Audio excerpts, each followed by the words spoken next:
ಎಂ4 ನ್ಯೂಸ್ಗೆ ಸ್ವಾಗತ. ನಾನು ಸುನಿಲ್ ಹೊಸಕೋಟಿ.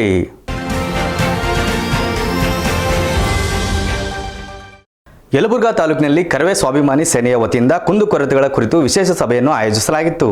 ಯಲಬುರ್ಗಾ ತಾಲೂಕಿನಲ್ಲಿ ಕರವೇ ಸ್ವಾಭಿಮಾನಿ ಸೇನೆ ವತಿಯಿಂದ ಕುಂದುಕೊರತೆಗಳ ಕುರಿತು ವಿಶೇಷ ಸಭೆಯನ್ನು ಆಯೋಜಿಸಲಾಗಿತ್ತು. ಈ ಸಭೆಯಲ್ಲಿ ಜಿಲ್ಲಾ ಅಧ್ಯಕ್ಷರು ಸಂತೋಷ್ ಎ ತೋಟದ್ ಮಾತನಾಡಿ ಸಂಘಟನೆಯ ಬಲವರ್ಧನೆ, ಪದಾಧಿಕಾರಿಗಳ ಸಮಸ್ಯೆಗಳು ಹಾಗೂ ತಾಲೂಕಿನಲ್ಲಿ ಕೈಗೊಳ್ಳಬೇಕಾದ ವಿವಿಧ ಜನಪರ ಹೋರಾಟಗಳ ಕುರಿತು ಚರ್ಚಿಸಿದ್ದಾರೆ. ಯಲಬುರ್ಗಾ ಪೊಲೀಸ್ ಠಾಣೆಯ ಭೇಟಿ ನೀಡಿ ತಾಲೂಕಿನಲ್ಲಿ ನಡೆಯುತ್ತಿರುವ ಅಕ್ರಮ ಹಾಗೂ ಕಾನೂನು ಬಾಹಿರ ಚಟುವಟಿಕೆಗಳಿಗೆ ಕಡಿವಾಣ ಹಾಕುವಂತೆ ಸಂಬಂಧಪಟ್ಟ ಅಧಿಕಾರಿಗಳಿಗೆ ಮನವಿ ಸಲ್ಲಿಸಲಾಯಿತು.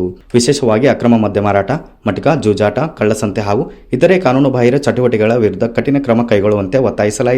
ಜನರ ಹಿತಕ್ಕಾಗಿ ಅನ್ಯಾಯದ ವಿರುದ್ಧ ಹಾಗೂ ಕಾನೂನು ಬಾಹಿರ ಚಟುವಟಿಕೆಗಳ ವಿರುದ್ಧ ಕರವೇ ಸ್ವಾಭಿಮಾನಿ ಸೇನೆಯ ಹೋರಾಟ ನಿರಂತರ.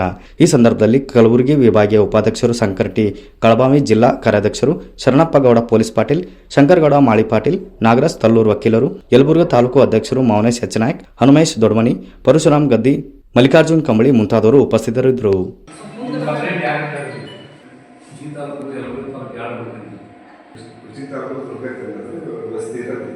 News reporter Mounesh H Nayak, ಎಂ4 ನ್ಯೂಸ್, ಕೊಪ್ಪಳ.